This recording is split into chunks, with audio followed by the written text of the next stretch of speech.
Greetings, ladies and gentlemen. Today is February 23rd, and we have done it. Baseball is back. Spring training starts yesterday. Let's do it.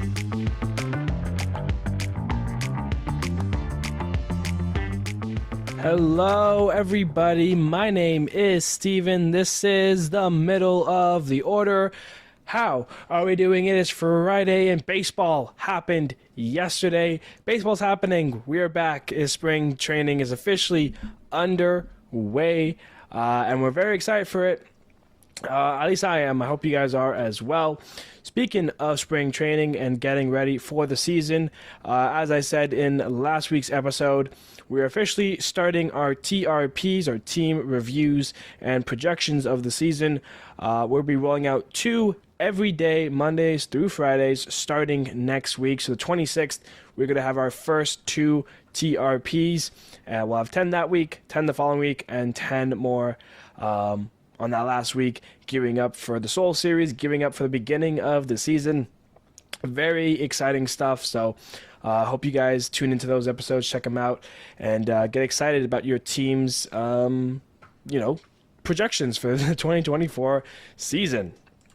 And speaking of outlooks, it looks like the Dodgers, to no one's surprise, will be good this season. Yesterday kicked off spring training, and if you didn't watch it, I'll tell you what happened. Joe Musgrove and the Padres got rocked. The Dodgers scored 8 runs before the Padres even had 2 outs. The first 9 batters of the Dodgers, spring training, 8 of them had scored. 1 of them got out. Dodgers won 14-1. They play again today, so who knows how that will go. The only Padres run was on a Jake Cronenworth home run. We're not going to be dissecting and going and reviewing all the spring training games, but obviously it's the first one. It was the only one yesterday. We got some games today, the Royals and Texas, White Sox and Cubs, Padres and Dodgers again, the Diamondbacks and the Rockies, and the Boston Twins. They're also playing some other teams as well. And then Saturday, it really kicks off. That's when, pretty much all the teams are going to be playing multiple games. That's kind of the fun stuff there. Baltimore kicks it off. Corbin Burns makes his debut there with Baltimore. Toronto's top prospect, one of them, Ricky Tiedemann, gets the start as they take on the Phillies. A couple other guys here. The Dodgers will play the Angels, where Tyler Glasnow gets his first start as a Dodger. So spring training, some things to watch for, players to watch for. I'm sure in one of these 2 games, Ohtani will get his first Dodger at bat as well. So there are things to start getting exciting about.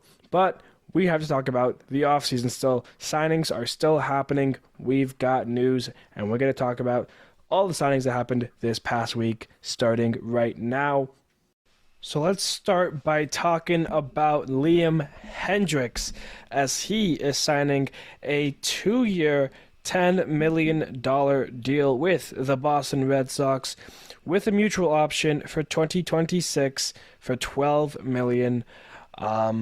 There's no surprise. Liam Hendriks is a name that and a name that has been good only in the last couple of years. I didn't realize Liam Hendriks is going to be 35 this year already, which is kind of crazy because obviously I knew of Liam Hendriks when he was, younger and in his earlier stages of his career when he was with the Twins, the Blue Jays, and the Royals. But he never really found his stride until 2019 when he was in his back half of his time with Oakland. From 2019 in his early stages with the White Sox to 2022, in those 4 years, Liam Hendriks has been amazing with a 2.26 ERA in 226 games, 239 innings pitched, and 114 saves in that time. All of his other ERAs, besides 1 year with the Blue Jays, where he had a 2.92 ERA, are all 3.5 higher because he was not great in the early stages of his career. Granted, he was also playing a lot less baseball than he did in these later halves of his career here. Of course, Liam Hendriks was the American League Comeback Player of the Year. because of his struggles and fights with cancer. He beat his battle and returned to baseball this year, where he played in 5 games, and it weren't great 5 games, 5 innings, had a save, gave up 3 earned runs for a 5.4 ERA, but obviously very small sample size. The 3 times All-Star is headed to Tommy John after that, so it was awful timing. You just come back from cancer and fighting all these hard-earned battles just to go down with Tommy John. But he is heading over to Boston for this 2-year deal. Of course, most of his 2024 will be spent on the IL. There is a good chance that he will return in the back half of the year, but we'll have to wait to see kind of how he looks. Will he be part of that closing position with Kenley Jansen? Will Kenley be traded? There's a lot of questions to be asked to see how Boston will be playing. They're a real head-scratcher of a team because obviously they're in a very tough division with the Blue Jays, Yankees, Rays, Baltimore. But, on paper, the Red Sox are still going to have a good team. How good will it be? Will they be able to compete? Those are all questions that, it's going to be hard to answer initially, but Liam Hendriks finds his way into that Boston Red Sox bullpen. Speaking of, we mentioned the Blue Jays a couple times by now. Whit Merrifield, former Jay, he is signing a $8 million deal with the Phillies. The Philadelphia Phillies are adding Whit Merrifield to the team. This also includes a club option for another $8 million in 2025, depending on how Whit plays. Whit Merrifield, in his prime with the Royals, was amazing. 2019 and 2021 were 2 of his 3 All-Stars. Those 2 years, he played all 162 games, and he led the league in hits in 2019 and 2018. He's been hitting for a while. This guy is a massive contact hitter. His career 284 batting average, 750 OPS. He spent his entire career with the Royals up until last year at the trade deadline, where they traded him to the Blue Jays. And then last year in 2023 with the Blue Jays, as a full season there, he played 145 games and was an All-Star for the Blue Jays. Finished the year with 149 hits, a 272 batting average, and an OPS of 700.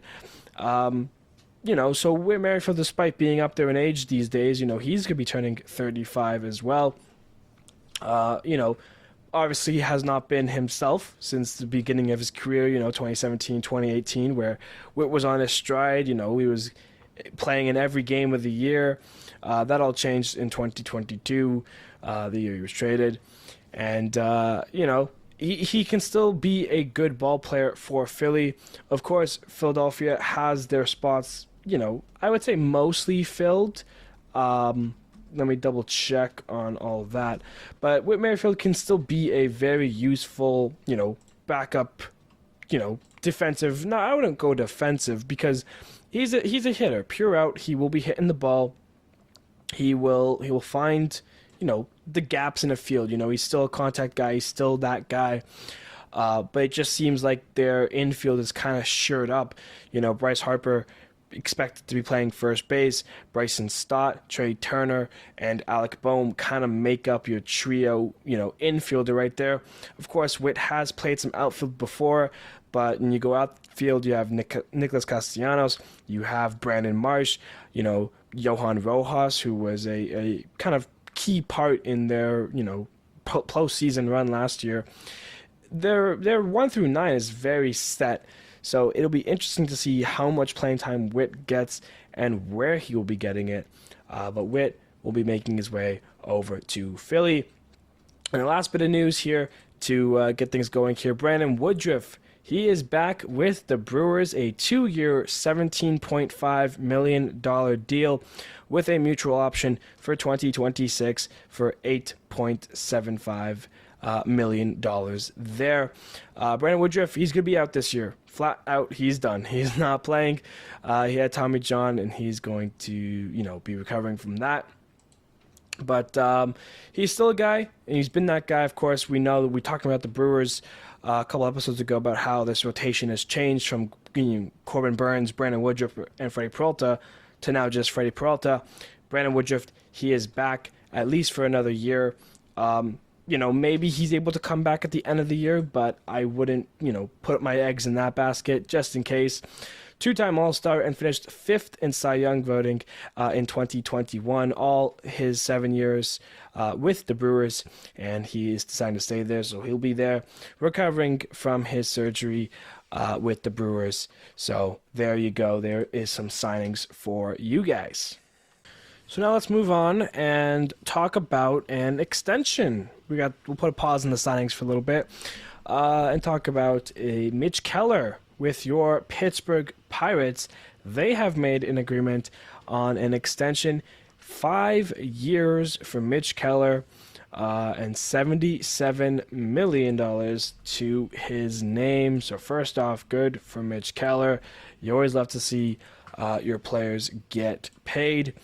This takes him through, the last 2 years of his arbitration, plus 3 more years. He will be a free agent in 2029. And let's be honest, when Mitch Keller got his call in 2019 at the age of 23, he was shaky. This was supposed to be a guy who was going to be, top prospect, maybe future ace. And, 11 starts were made and a 7.13 ERA was recorded. Of course, COVID year, a little bit better, obviously less games, but 5-game stint, a 2.91 ERA. Of course, it's only in 21 and 2/3 innings. So, a little bit more promise, a little bit of hope kind of comes back. 2021, it's yikes again. 5-11 record, a 6.17 ERA in 100 innings, 23 games made. So then it's kind of worry time, panic button. Last year, though, 2022, so 2 years ago technically, he kind of found it a little bit. In 31 games that he played 159 innings, still with a 5-12 record, but then again, it's the Pirates. They don't have a great lineup. But a 3.91 ERA, very much lowered it. And last year, despite having a high ERA again, 4.21, he made all 32 starts, pitched 194 innings, and pitched to a 13-9 record. So obviously, ERA, yes, was still high, but he's looking promising. He looked very good last year, and he was an all-star last year for the Pirates as well. Kind of is the future ace there. And it was announced that he's going to be making the opening day nod for the second year in a row for those Pirates. And like I said, overall, he has very good outings where he looks very dominant. But of course, there are other times where he's just getting beat or his team lets him down by not scoring him runs. It's very tricky to say kind of, oh, Mitch Keller is this or who is Mitch Keller. Because like I said, there is a lineup, there is a way where on a given stat, when this guy comes into the mound, I mean, if I'm a Pirates fan, I'm thinking I can win this game. Mitch Keller is a good pitcher. Obviously, you take him and you throw him onto, other teams' rosters, maybe he's not the ace. Maybe he is that 2 guy, that 3 guy, maybe even the 4 guy. And, if he's on the Dodgers, who knows if he actually makes the roster. But I feel like Mitch Keller's really coming into his own, over the last year and a half, 2 years even. So I have good feeling for Mitch Keller in 2024. Sneaky dark horse NL Cy Young? Probably not. Let's just be honest. But do I think he can win one day? Well, absolutely. Like I said, you look through Mitch Keller's pitches, he has great stuff. And, Brewers, Cardinals, if he can get through those teams, teams in his division on a day-to-day basis, Mitch Keller could have a very nice season. And, for the Pirates, obviously, they see this as well. $5 million, or excuse me, not $5 million, $77 million for 5 years, basically paying him $20 million each year, and then $15 million he's getting paid this year. So he's getting his sure doings. $20 million for Mitch Keller. good for the Pirates. They kind of gave out some money recently. Brian Reynolds, now Mitch Keller. Their young guys are coming. Like I said, the Reds, their team is very young, very fun. I feel like they have just a slight edge on the Pirates, but the Pirates are not too far back. They've got young, fun talent coming up as well. We saw how good they were last year for the beginning of the season, where they were leading not only the NL Central, but all of the NL, and were the second best team after the Tampa Bay Rays, for the first month, 2 months in the season before they fell back down to earth. And, Mitch Keller was pitching really well in those first 2 months of this season. So it's something to keep an eye out for if you're a Pirates fan. What kind of big moves are coming up? Who else are they going to extend? Guys like Ke'Bryan Hayes, O'Neal Cruz, depending on how they play, could they be next, right? You want to hold on to that core. And they are forming kind of a scary good one over the last couple of years. So we'll have to see how the Pirates perform in 2024. All right, now let's move on and talk about a trade that happened between the Royals and the Red Sox. The Royals are getting some major league talent. John Schreiber, I hope I pronounced that right, is heading over from Boston to Kansas City in exchange from a prospect, David Sandlin. Going over his numbers really quickly. In 2 seasons in the minors, he has a 3.41 ERA in 15 games, 68.2 innings pitched, so he is a starter, and a 4-2 record in his 2 seasons in the minors there. So he's heading over to Boston in exchange for, like I said, John Schreiber. Hope I'm pronouncing that right. Taking a look at his contract status first. This is his first year of arbitration. He's getting paid $1.175 million. So the Royals are going to get him for 2 more arbitration years if they so choose to give him the money. Taking a look at his numbers throughout the years, debuted in 2019 for Detroit and spent his year there as well as 1 other year in COVID before moving on to Boston in 2021. Has spent the last 3 seasons with the Red Sox there, pitching out of the bullpen. Last year, he actually made 2 starts for the Red Sox. Pitched to a 3.86 ERA in 46 2/3 innings pitched, with 53 strikeouts to his name. He will be joining that Royals bullpen that has plenty of new additions, including guys like Nick Anderson, Chris Stratton, Will Smith, Matt Sawyer, and of course other guys like, of course, their closer, James MacArthur, and John McMillan. So he will find a spot there and be with the team. How will he play? How will he pitch? Those are all things that, we'll see over time. We'll get to see him out in spring training here.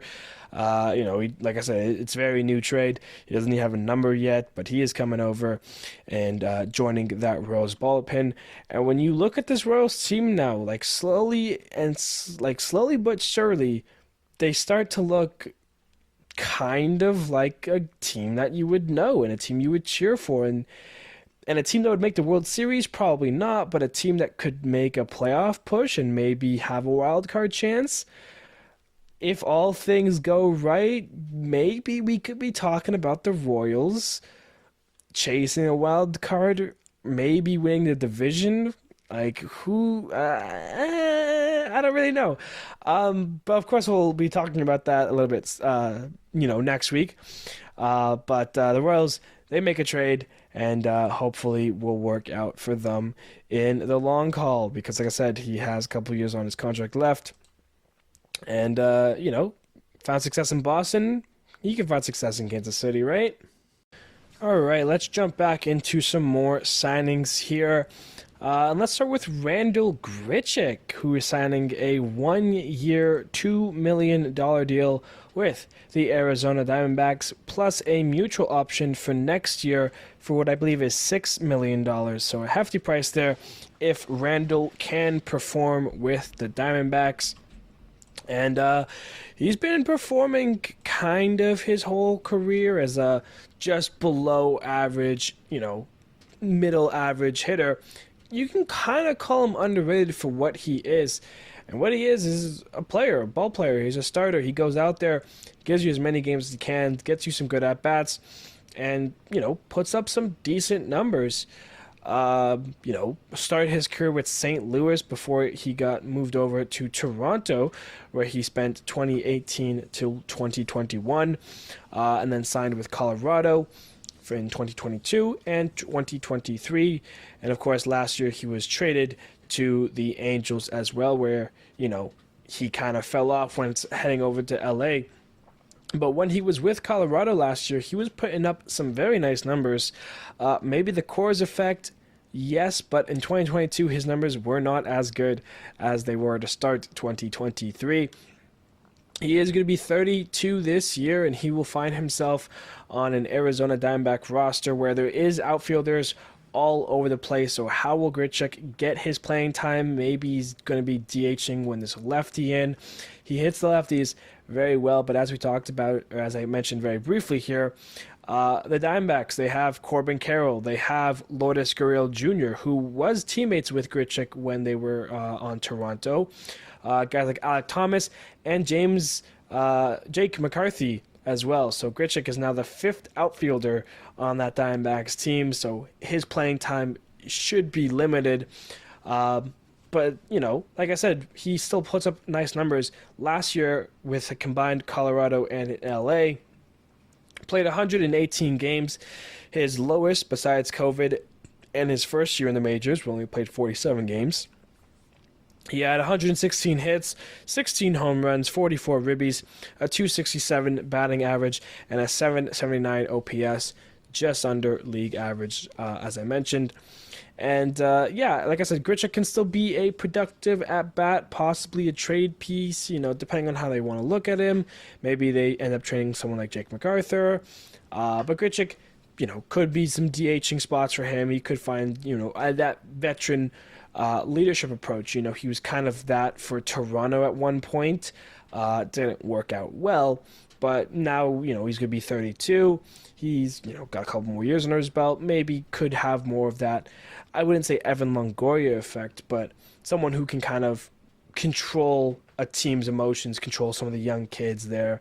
So we'll have to see how Grichuk ends up getting used in Arizona. Moving on now, the Rays are signing Ahmed Rosario to a 1-year, $1.5 million deal. Straight up, I find this move kind of interesting because we assumed that the Rays were going to have, what's his name? The prospect there, Junior Camareno, I believe his name is, playing shortstop for them this year. Let me double check that. They also traded for Jose Caballero from Seattle last month as well. So they had options there. So the signing kind of didn't make sense to me. I'm not sure if Ahmed Rosario is going to be the everyday shortstop. Is it going to be Jose Caballero? They're going to call up their kid. Knowing Tampa, they're going to platoon all three of these guys, and all three of these guys are going to have amazing years, because that's just Tampa's devil magic of fun there.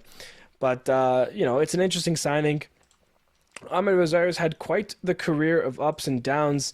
At one point, when he debuted with the Mets in 2017, people were talking about this guy as, the future for the Mets, shortstop-wise, and this huge big deal.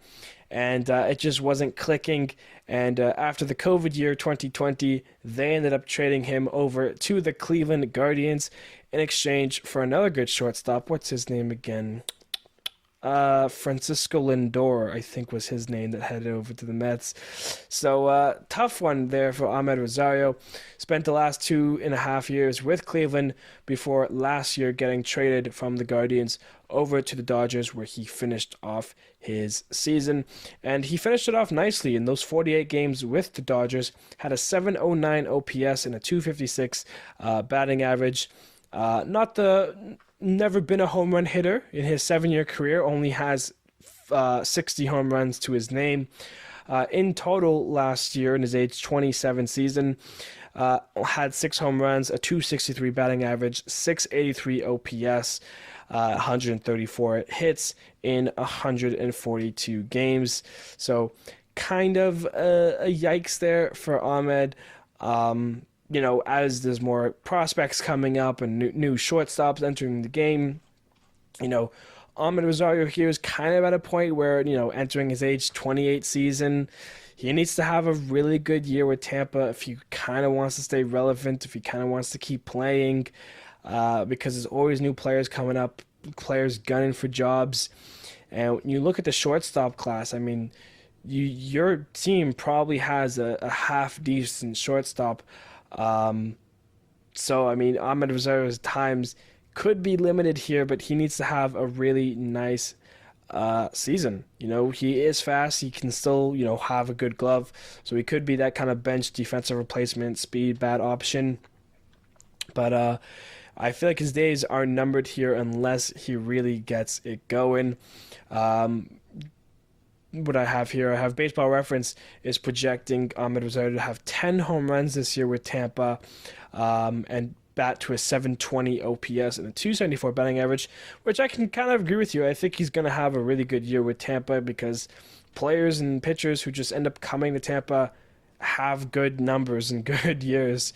So I think Ahmed Rosario is due for a very nice year. He's never finished with an OPS over 800, but like I said, is more known for that glove. His defense is very good, so we'll see how Tampa Bay decides to platoon him in the everyday lineup that they have. Speaking of shortstops, though, we just finished talking about one, and I've got one that I'm very excited for. I love this guy, despite all of his antics and all of his misdemeanors.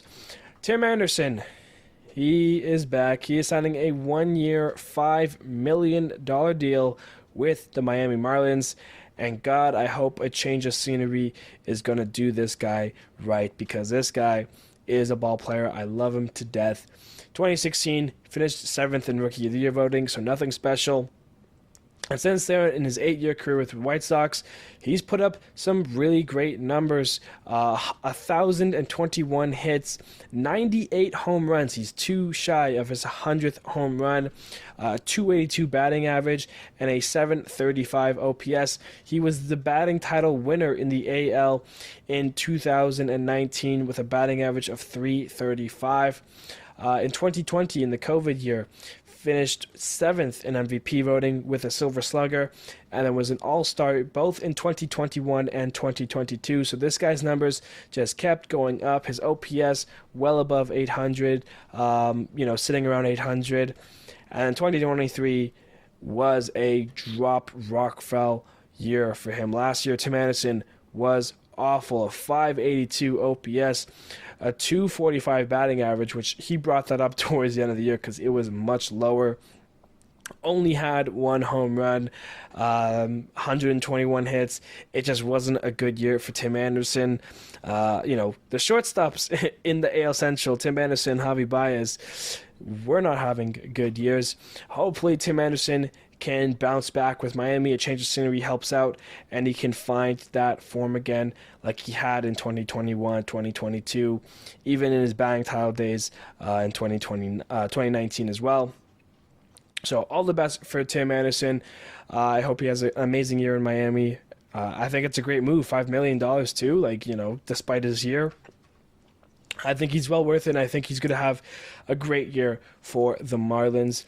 And we got one more here. Gio Urshela is heading to Detroit. That's a 1-year, $1.5 million deal like Rosario's deal as well. Gio Urshela has had an interesting career. He's spent time with the Guardians. He's been with the Blue Jays. He kind of came up in 2019 with the Yankees, got his most opportunities, I would say there, with the Yankees in 2019. And from there kind of took off into a nice, everyday hitter, everyday fielder. In 2019 an 889 OPS, 2020 an 858 OPS, 2021 at 720, and then it kind of falls off from there. Last year in his age 31 season with the Angels, started out the year pretty nice and then got hurt. He had 64 hits in 62 games, had a 299 batting average and a 703 OPS. I think he's going to fit in nicely with Detroit there. The culture definitely could have a leader approach there. I like Urshela, good third baseman, plays the game right. So hopefully he has a nice year for Detroit. All right, now let's talk about a couple of major league careers ending. Let's start with Hyunjin Ryu. He came over from the KBO when he was 26, signed with the Dodgers, and from there played 6 seasons with the Dodgers before signing a 4-year deal with the Blue Jays. And then now in his age 37 season, he's heading back home, back to the KBO. He's signing an 8-year deal, which I feel like is crazy, for $12.8 million American. Obviously, it's going to be in their currency, but he is going to be the highest paid player in the KBO. So good for Hyunjin Ryu. Across his 10-year major league career, he pitched to a winning record of 78-48 with a 3.27 ERA. Played for 186 games, 185 starts, had 3 shutouts, 4 complete games, 3 shutouts, tossed just over 1,000 innings of work, and struck out 934 batters. Of course, most of his success coming with the Dodgers, finished 4th in Rookie of the Year voting in 2013. In 2019 was his first and only All-Star appearance, where he finished 2nd in Cy Young voting for the Dodgers and 19th in MVP voting. The following year, in COVID year, which was his first year as a Toronto Blue Jay, finished 3rd in Cy Young voting and was 13th in MVP voting. So, Hyunjin, thank you for the memories that you had in your Major League career. Congratulations heading back to South Korea, being the highest paid player in the KBO. All the best for you. And another guy who, this one is actually calling it a career, Eric Hosmer, has put up his cleats after 13 years in the big leagues. Was an All-Star once, a World Series winner, a 4-time Gold Glove, a Silver Slugger, and an All-Star MVP. Made his debut at the age of 21 with the Kansas City Royals in 2011, where he finished 3rd in Rookie of the Year voting. And then 2015, of course, was the year the Royals won the World Series. And that's kind of when Hosmer was getting going in his career. 2016 was his All-Star year, where, he was putting up some great numbers there. The following year, 2017, he played in all 162 games, was a Gold Glove winner, was a Silver Slugger winner, finished 14th in MVP voting, had an OPS of 882. Coming off one of his best years, ending it with Kansas City, signed a huge deal with the San Diego Padres, where he kind of hit a nosedive in his career, dealing with injuries. He just wasn't the same ball player. 2022, he got traded from the Padres to the Red Sox, and then last year played 31 games with the Cubs, where he was just not the same hitter, not the same fielder. After signing that huge deal with the Padres, just kind of fell off as a ball player. And, like I said earlier, with the whole Ahmed Rosario debacle, there's always new players coming up, always new first basemen, cheaper and sometimes better options for teams. Hosmer was fighting a losing battle, and his numbers weren't improving, and had to call it his career. Of course, spent 13 years in the big leagues, though very impressive. Just under 1,700 games played, 1,753 hits, had 198 home runs, 2 away from 200, drove in 893 RBIs, finished with a career batting average of 276 and an OPS of 762, 427 slug, and a 335 on base percentage. Of course, those best numbers came with the Royals, where he had 127 home runs, a 284 batting average, and a 781 OPS. So to Hosmer, we say thank you very much. He was on a podcast, I believe, where he was talking about what he wants to do. He wants to go into media and help players get opportunities to play and to continue to coach and talk to players. So good for Hosmer. So once again, thank you to Ryu and Hosmer for their memories in the major leagues. All right, now, just like last episode, there's a couple of minor league signings that I think are fun and want to talk about here briefly here. Let's start off with the Cubs. They're signing David Peralta to a minor league deal. Of course, Peralta, a Gold Glover, a Silver Slugger, most of his career with Arizona. Last year was his first year, or excuse me, 2022. He was starting the year with Arizona. He was traded to Tampa Bay at the deadline. Last year, signed a deal with the Dodgers, played 133 games, 102 hits, 7 home runs, 259 batting average, and a 675 OPS. He's going to be 36 this year, definitely coming to the end of his career, but he's going to get a chance to prove himself in spring training here, and we'll hope to start on the Cubs major league roster. Another fun one here, Daniel Vogelbach, everyone's favorite. He signs a minor league deal with the Blue Jays.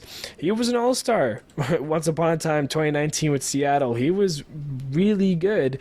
And then 2020 and beyond that kind of tanked it. This isn't going to be his first time with the Blue Jays either. In COVID, he got traded from Seattle to Toronto, where he played 2 games, had 4 at-bats, walked in one of them, and struck out twice before being dropped by the team and signing with the Brewers that year.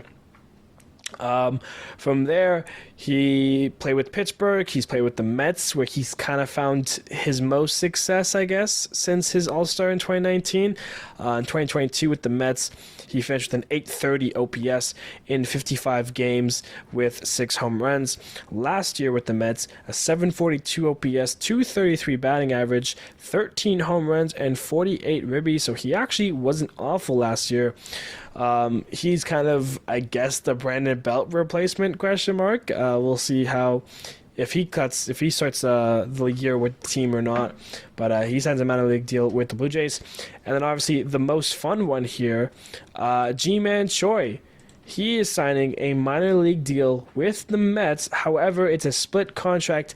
And if Ji-Man Choi starts the year with the Mets on opening day, he will make $3.5 million instead. And Ji-Man Choi, despite having no All-Stars, no accolades, nothing to his name, has had a kind of a nice career with teams, of course, mainly Tampa Bay. Play with the Angels in 2016 when he first got over from the KBO. Play with the Yankees for a little bit, play with the Brewers for a little bit, and then in 2018 made his way to Tampa, where he was most notably known there, kind of got his name there. Had an 877 OPS with the Rays that year, 2019, and 822, 2 of his highest years there. He's been with the Rays all of that from 2018 to 2022. Last year, spent some time with Pittsburgh at the start of the year, and then finished it with the Padres. In total, he only got to play in 39 games, but he had 6 home runs, 13 ribbies, and a 624 OPS. So not a great year for Ji-Man Choi, but maybe he can bounce back with the Mets, hopefully, because this is one of those guys where you just love to watch play. He's great for baseball, good personality, loves to give back to the community as well. So all the best for Ji-Man Choi. Hopefully he gets on the Mets opening day roster, as these 3 guys will be fighting for a spot on their teams throughout spring training. All right, as we get close here to the end of the episode, there's couple last things I want to talk about here. The first piece of am I even talking English right now? The first piece of news here, the Padres might have their new shortstop. Come to think about it, you're saying, well, what do you mean new shortstop? I mean, it's the Padres. They have a good team. They have a good shortstop, right? Not exactly when you think about certain things. The Padres have a funny history the last couple of years with their shortstop. Of course, they paid Fernando Tatis Jr. $340 million over a 14-year span. That's, of course, currently ongoing.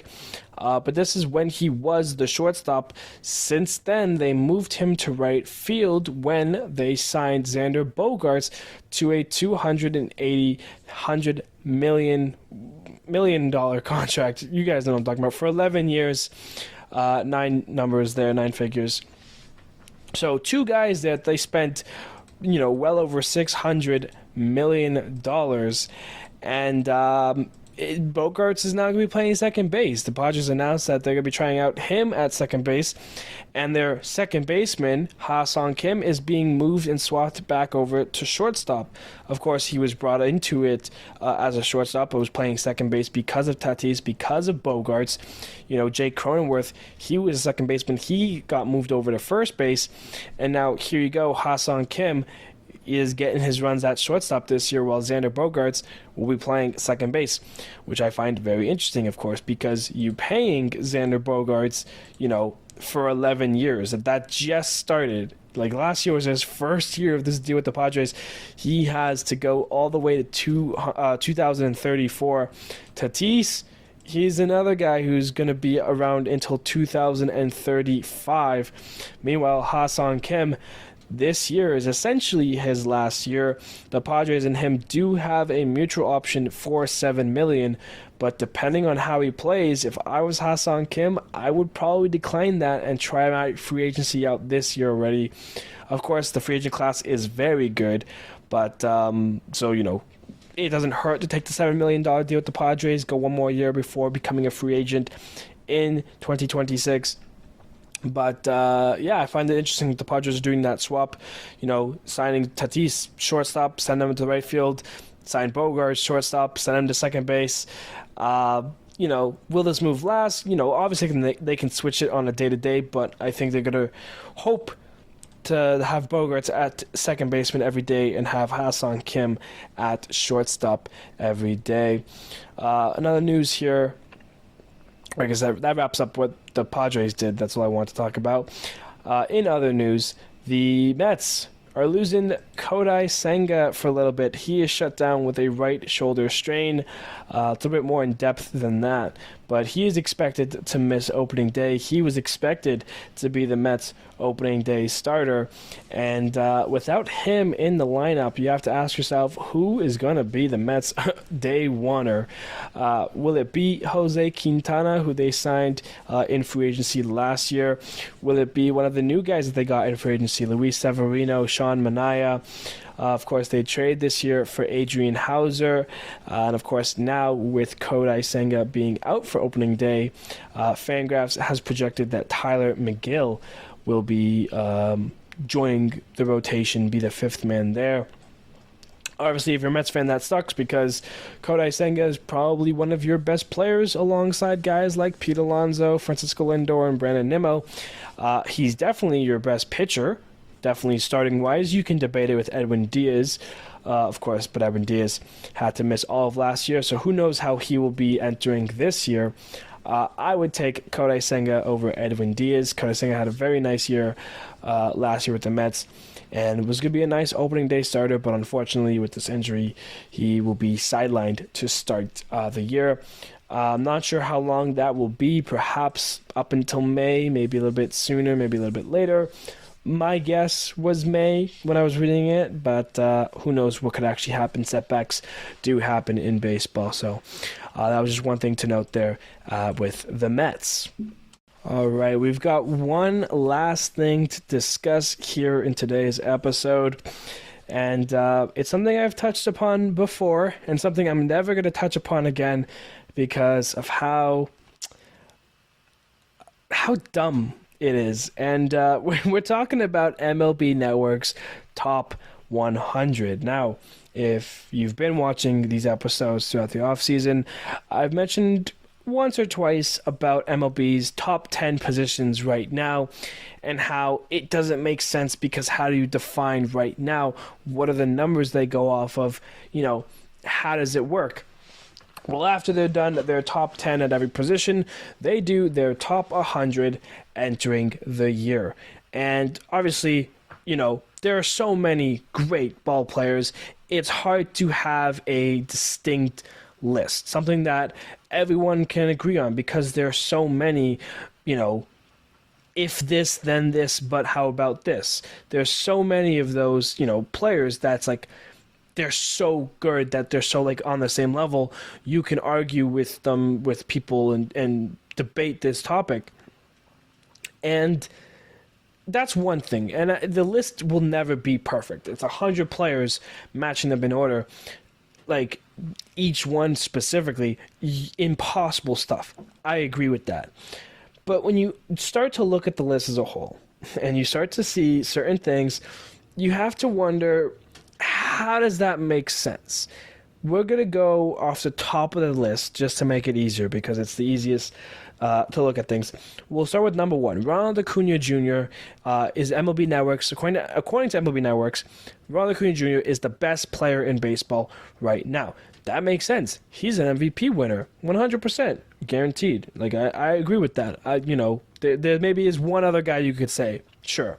Number 2, Mookie Betts at second baseman. Now, this is the same thing I said in that debate, was he's played like one game. Like, we can't determine, like, yes, Mookie Betts is a great player, but you have to kind of take into account, the fact that he's going to be playing at second base. Maybe he won't be as good. Maybe he will be better. Who knows? But it's hard. Obviously, yes, it's hard to rank something when you can't rank it. That's fine. Number 3, Aaron Judge at center field. Personally, I think that's a little bit high considering how often he's injured. But yes, according to 2022, when Judge is healthy, when he's playing every day, he is a monster. Fine. Number 4, Shohei Ohtani. And now this is where I already start scratching my head because Ohtani was an MVP this year. So would it make sense to put him either first or second? Because that's where I would have ranked Shohei Ohtani. And if you're going to use the debate that, it's because he's not pitching this year and they're only going off his hitting numbers, well then Freddie Freeman, who's 5th, I would take Freddie Freeman's hitting numbers over Ohtani's hitting numbers. So, that's where I start to scratch my head a little bit. I'm like, okay, well, Ohtani's 4 at DH, but Ohtani should be 1 or 2, right? Okay, whatever. Seager is 6th. Juan Soto 7, Yordan Alvarez 8, Garrett Cole 9, and Julio Rodriguez 10. That's your top 10. Cole, pitchers in the top 10, not unheard of, but, is Cole the best pitcher right now? Debatable, yes, but we'll put that on a pin for it. Julio Rodriguez is 10. You think, that's pretty fair. Until you go up just 2 spots to have Bryce Harper at 11 and Mike Trout at 12. No offense to Julio, both those guys are better.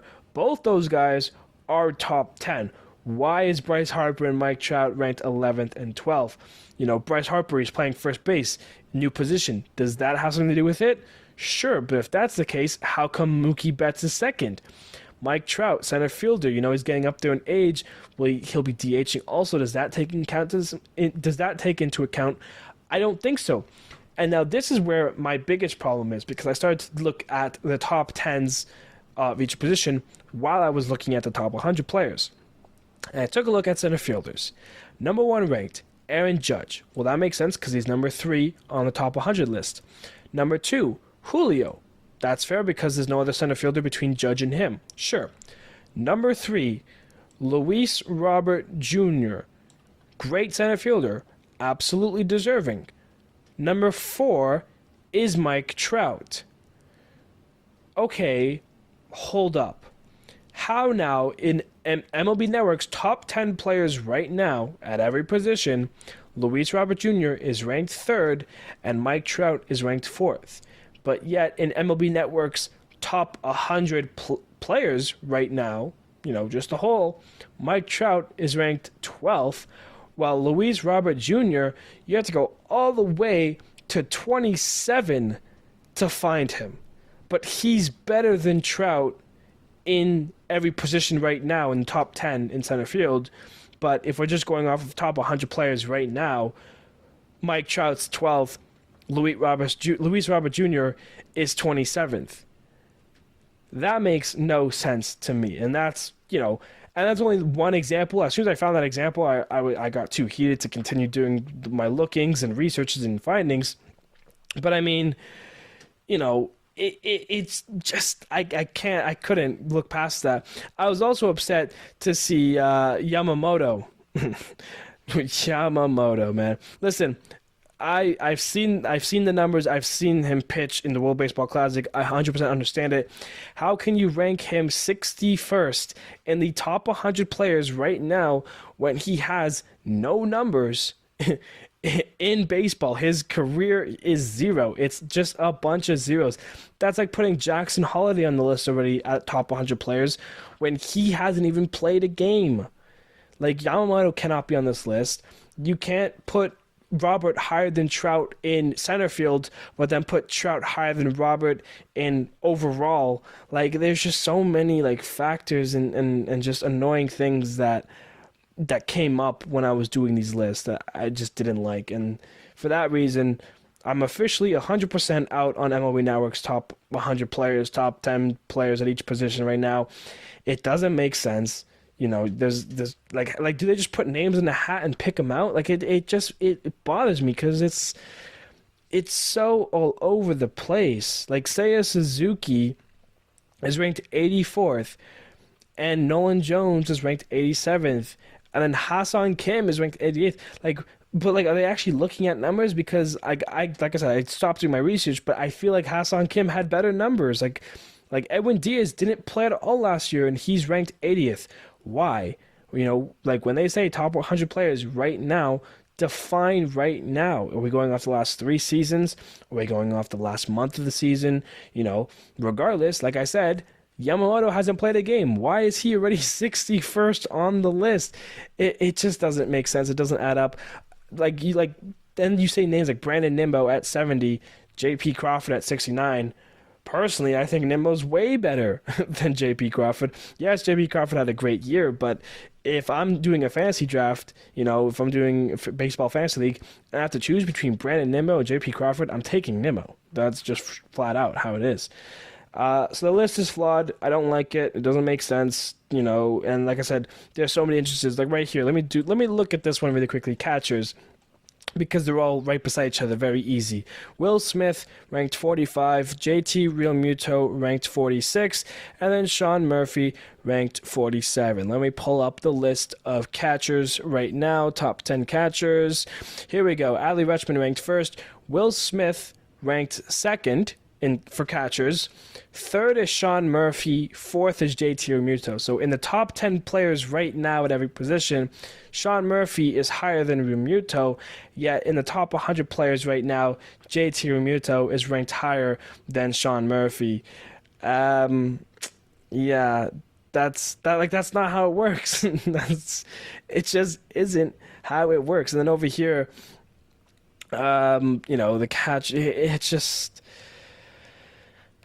it's incorrect. It's wrong. Like, Alejandro Kirk is ranked 7th on the catchers right now.